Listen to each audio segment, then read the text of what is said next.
Yeah, it was just one of those days. I got a couple pitches that were up and ended up driving it pretty well, and it was overall just a good day. I felt good at the plate. Well, the weeks leading up to this, I've been figuring out, and then, just worked really hard on my bullpen this weekend, and then came out and just all came together. Trusted my defense, let them do work, came out on top.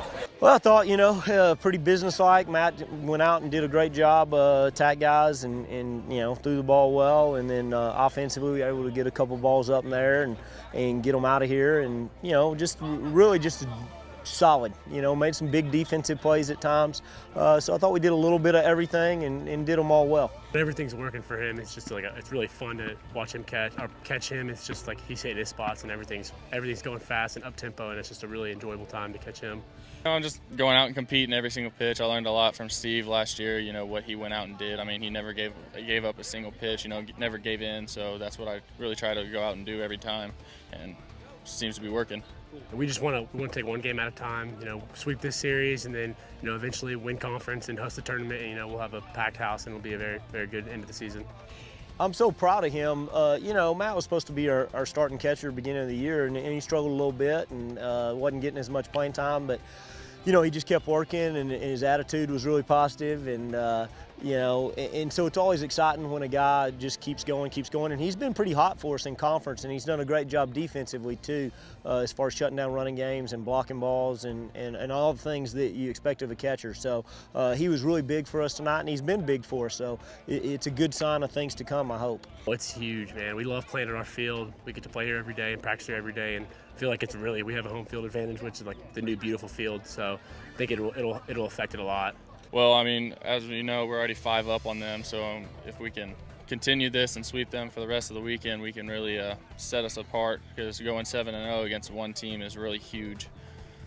That's what he does. I mean, he's really good, we feel like we have the best 2 pitchers in the conference, and he did a good job too of keeping them from touching home plate. That's the thing, and he's really improved at that, and he's getting mentally tougher, and he's getting smarter, and he's growing and maturing, and like I say, hopefully he continues doing that as the season goes on, and he can be the ace we need him to be.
was just one of those days. It seemed that everything was clicking. Coach Anderson and Lawler behind the play were really doing a good job with the pitch calling, mixing things up, and I was just trying to execute the best I could, and it really seemed to work out. So I was hitting the fastball really well this weekend. I think I still need to work on hitting the off speed a little bit more, but it was a good series sweep for the guys. 3 games against Easton is not an easy thing. It's a lot of guys go to sleep on them and lose a game here and there, but to grab those 3 wins is huge, and going to Kingsville, hopefully tied for the lead in the conference is a big deal. So. I thought Bryce, man, he was really good today. Had all 4 pitches working. Velocity was up. Did a great job, and then offensively again able to do enough and got some production throughout the lineup. And then defensively we were very good. So we did what we needed to do. We did what we should do and what we needed to do. So that's good, and it sets up things. Good start for the second half of conference. Our hitters usually do a good job of keeping me entertained. I'm in the dugout. Trying to get behind those guys and help them out. So, when they're hitting the ball and stuff, it makes things go good. So I stay up in the dugout pretty much, and like I said, get behind them and try to cheer and support them. So, tied for first place, I think was where we're going to be, and obviously a lot of momentum. Guys are starting to get hard at the plate. Myself, Paxton, Sam, Cool Ball, a lot of guys are getting good at bats, and I think we're about to get really hot at the plate and score a lot of runs, which is exciting. I don't know, momentum again. If we show up and play horrible Friday first couple innings, then momentum's gone. So beating any team 7 times out of 7 is very difficult to do. So that part's big, and only team that can do that is West Texas. We gained some ground on somebody, and that's what's probably big about it. And then Bryce and Matt they're starting to feel it, and we need to get a couple other people to step up and join them. And hopefully hitters, I do think, sometimes the momentum thing, you can get some dinkers or whatever, and then all of a sudden you think you got it going. So it's such a mental game. So hopefully it helps. I wish we played again tomorrow. That's the thing. There's such a long break. I don't know how much carryover there is from weekend to weekend. It's huge. We knew coming into this weekend that we needed to come in here, take business, and get the sweep, so that way we could be at the top of the conference or be tied with it going into Kingsville next weekend. So I think we're going to try to build off the momentum and keep things going and play well there.